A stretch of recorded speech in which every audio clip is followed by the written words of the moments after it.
it was exhaling. That's probably why. Do you like dragonflies? No. Alright, let's follow the tracks. There's a really cool Bigfoot kind of taxidermy. Back in the day, this place was used for Bigfoot town halls, and it was featured on Finding Bigfoot as well.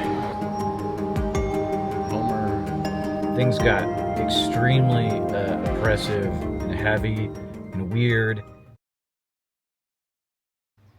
Alright, so we are back in Oakridge, Oregon, 2025, year 2.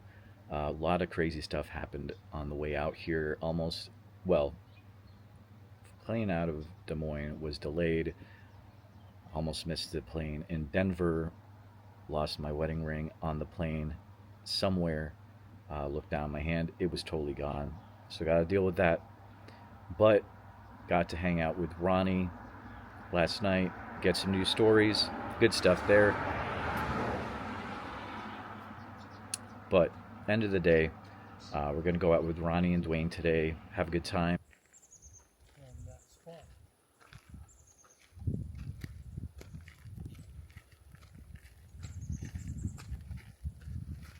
But I didn't have to see him after hearing him that night right there in the middle of this opening. But I knew there was a tribe of them out here then. And I had the impression they wanted me to run, but I just stayed laying down and talking. They cuss him. You get closer and I just talk and cuss louder. You back up and calm down a little bit.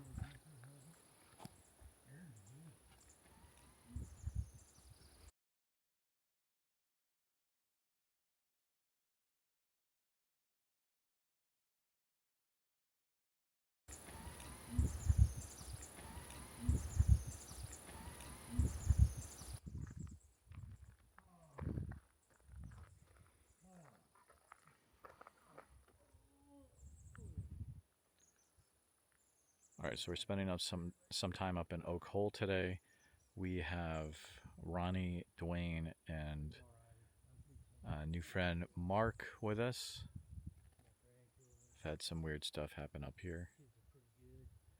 And we're going to stay up here for a bit and see if anything happens. And that's an area, it seems, and it's real thick in there. Like there's one back in there usually when we're here.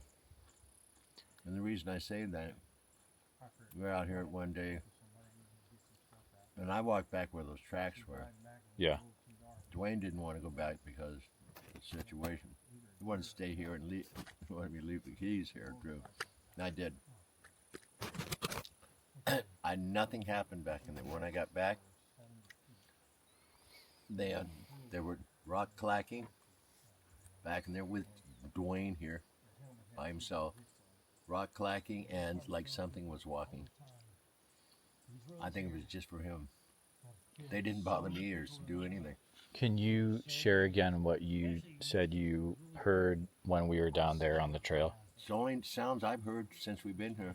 When you guys were down there, it sounded like some bark popping or snapping, cracking or whatever back in there. And it sounded like something might have been stepping because there was,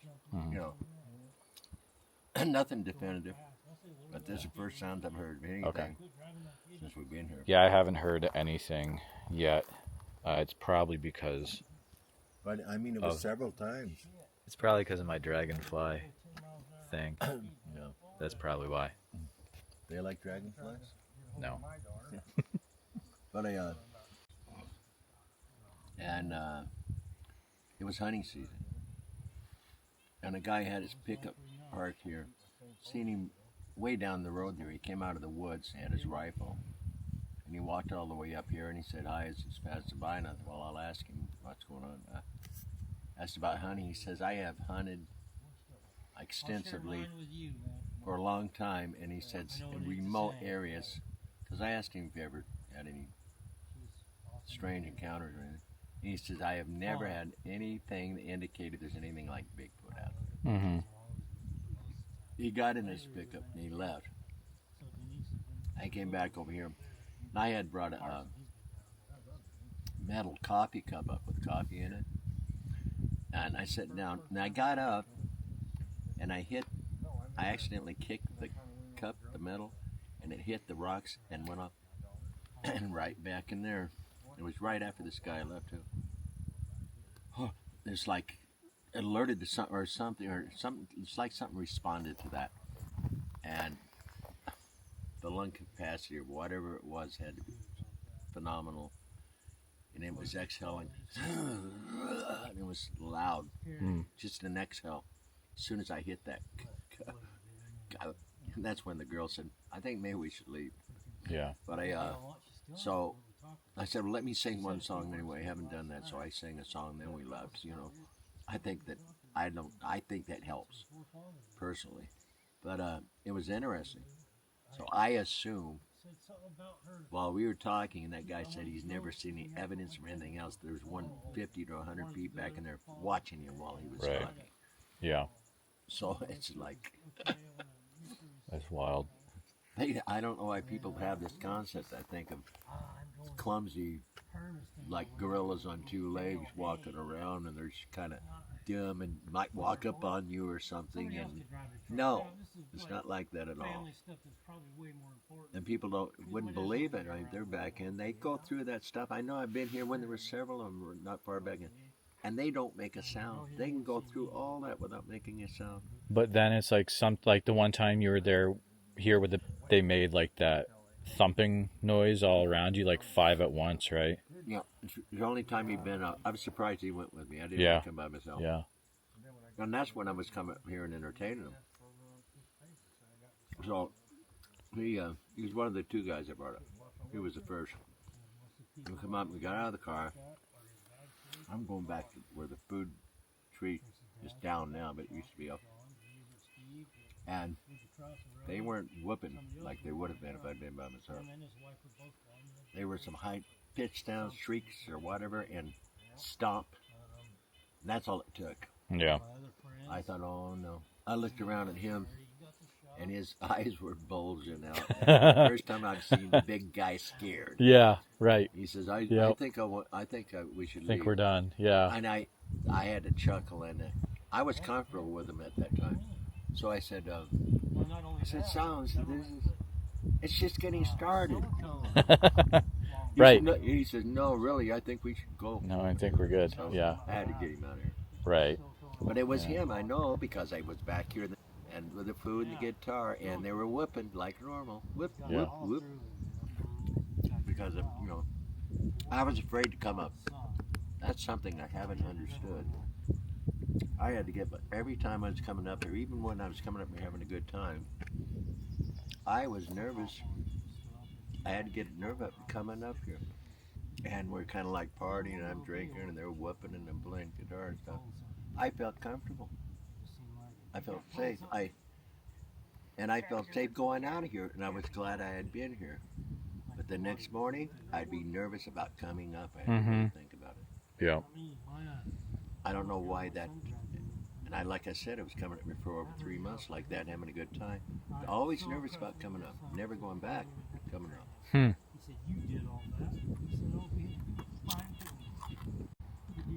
Hunting season in Bigfoot. Somebody had told me, and I've heard it before, but when it's hunting season, people have guns and all that stuff. The Bigfoot move out of the area. Roughly to hear the gunshot. Not that, well, I'm getting along with them. I'm going to come up and, see what I can find out. I come up, put the food up. They're whooping. I'm sitting here playing. And it's going on for about 20, 30 minutes or whatever. We're having a good time. And they stop. They're not whooping. All of them stop. There's at least 5 of them whooping. And here I hear something. And there's a 4-wheeler. 2 up. Hunters. And they come right up in here. They see me sitting here drinking a beer playing. Mm-hmm. And the guy in the front with his rifle, he said, boy, you sure know how to do it. And I said, yeah, I just sit here and wait for him to come to me. Of course, he didn't know what I was talking about. Right. And he said, well, we haven't had any luck. We've been looking all morning. all that. And we talked for a little while, and they start whipping again. We start partying. And so now we're going for about 45 minutes. We're just partying. They stop. Yeah. Another four-wheeler, another guy with a rifle. Comes right up here. We talked for about 10, 15 minutes. When they left out of here, we continued the party. I'm whipping and I'm singing. It's like, no. They didn't leave because it was hunting season. Right. It didn't bother them at all. And that's how confident they are.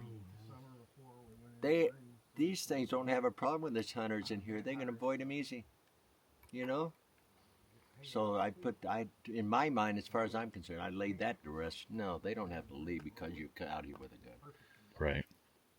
Phone calls after that, and then we heard him get mad after that because Denise didn't want to keep whistling and following him into the woods. Right. She is good at that.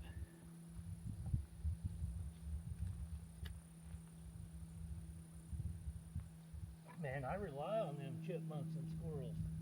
Oh, yeah? When you're like sneaking through the woods and they jump up and they're chattering and telling on you for being there, it makes you so mad. But if you're smart enough to realize, you do that with everything that walks by and you can use that to your advantage. And it can work. All right, we got the booth here. This is where people can come and talk to Bigfoot Society. These are all the maps that we were marking, attendees were marking with all of their sightings last year. So hopefully this will be the same. We also got Dr. Meldrum's guide there. We'll see what I do with that later. And it's shaping up to be a huge festival. I mean, we've got vendors that go all the way over there and all around there. You can see the beautiful mountains in the background. We do not have any forest fires this time, moderate fires, so we don't have to worry about that. And you can see the big guy right there.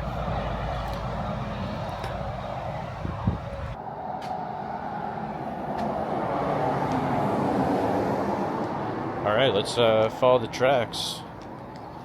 We are in Leesburg, Oregon.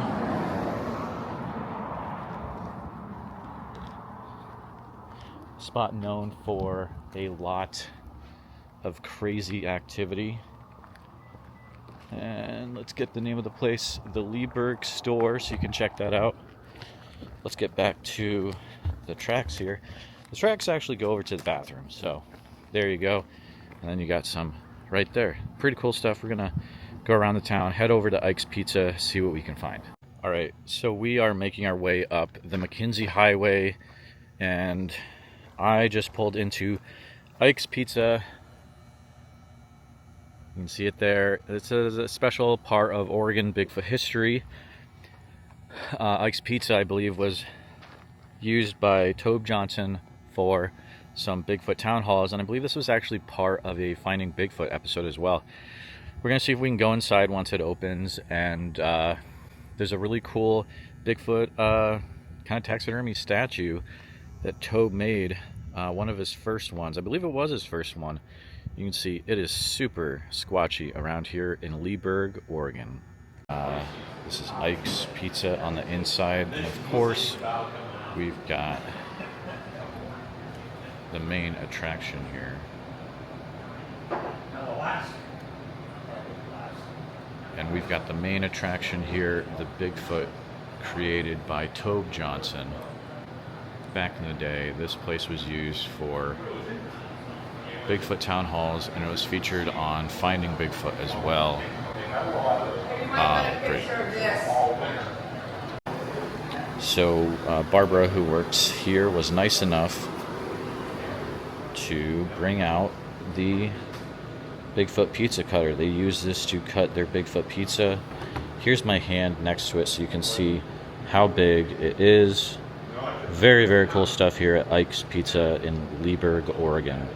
Of course, another Oregon fan favorite, we have the Wall of Simpsons and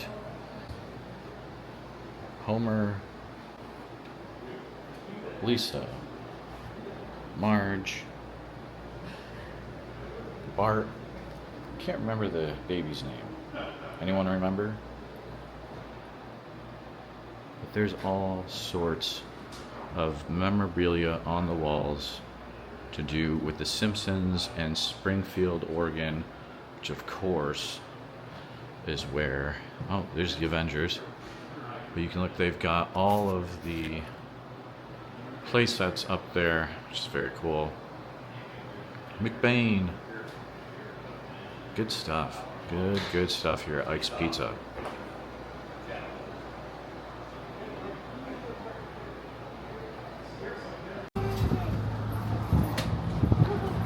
Alright, we're in Rainbow, Oregon, and we got some stuff going on. Rainbow, Oregon, we're at the last gas station for 50 miles.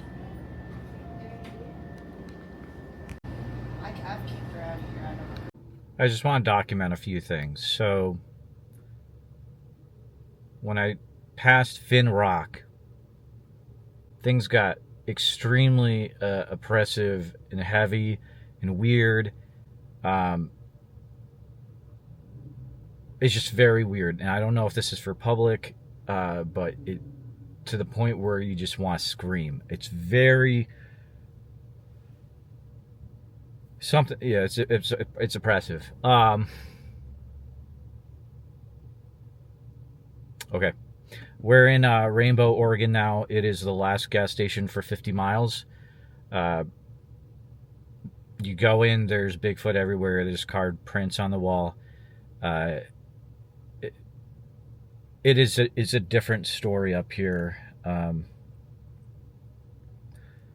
We'll see what happens, but it's going to be a fun time.